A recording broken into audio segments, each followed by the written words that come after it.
So like with so many different pranayama, different lineages teach it in different ways.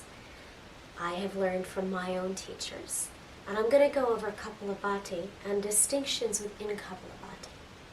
So the Minded Institute uses two styles. One is that more intense Kapalabhati, which I think is what we generally tend to see, and that is what I learned in both my yoga teacher and yoga therapy training, and that is used to elevate mood.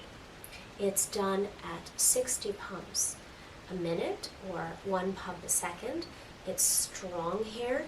And not only does it help with elevating mood, but with challenging the nervous system for people that are anxious. We put it in between what I call an ujjayi sandwich. Ujjayi on the beginning of the Kapalabhati, then the Kapalabhati, then the ujjayi. And generally I would do 3 rounds of the amount of pumps that we're doing. And after each round of Kapalabhati, you can either do a breath hold or not. I'm not going to focus on breath holds in this video, which is something to note. So that form of Kapalabhati, as opposed to the one I'm about to show you after, right? So just, you can see my belly. Okay. So again, a strong Kapalabhati, it's coming from here. It doesn't mean that other parts of your abdomen are not moving, right? We'll do 1 round of 30 pumps, just to have some sense of it, and it's like this.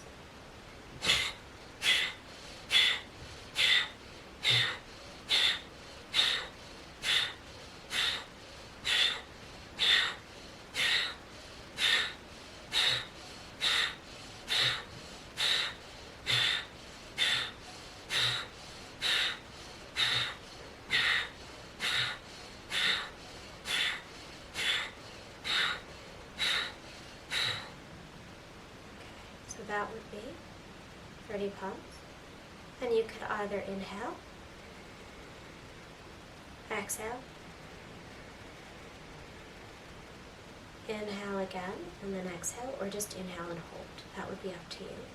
I do recommend that before doing, because this is not a seminar on Kapalabhati, that you actually work with a teacher and that you understand some of the contraindications from pregnancy to having psychosis and many other things, right? So this is not tutelage in this practice, it's just distinction.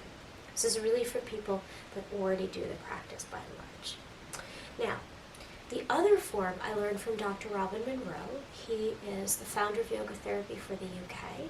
I pay homage to him. He gave me my first opportunity to work in yoga therapy in the UK. And he had very intense asthma, and he learned a much lighter method that's higher up, right? So you're really working the intercostals here more, and it's much faster. And it almost feels to me like really quick bursts of ujjayi, because I feel it in the throat much more. So let me show you that, right? So it's like this.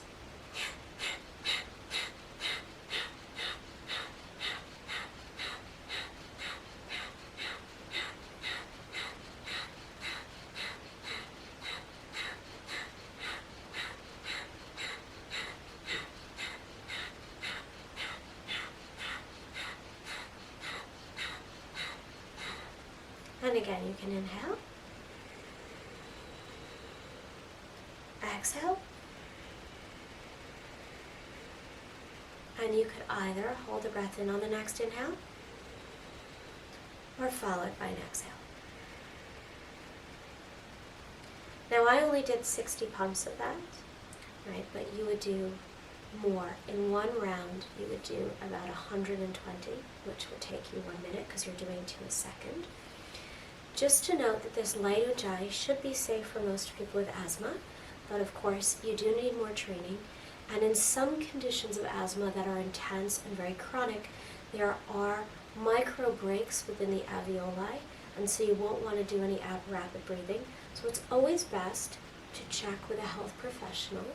I have asthma myself, by the way, and I like using this breath, but of course I have a big history around it.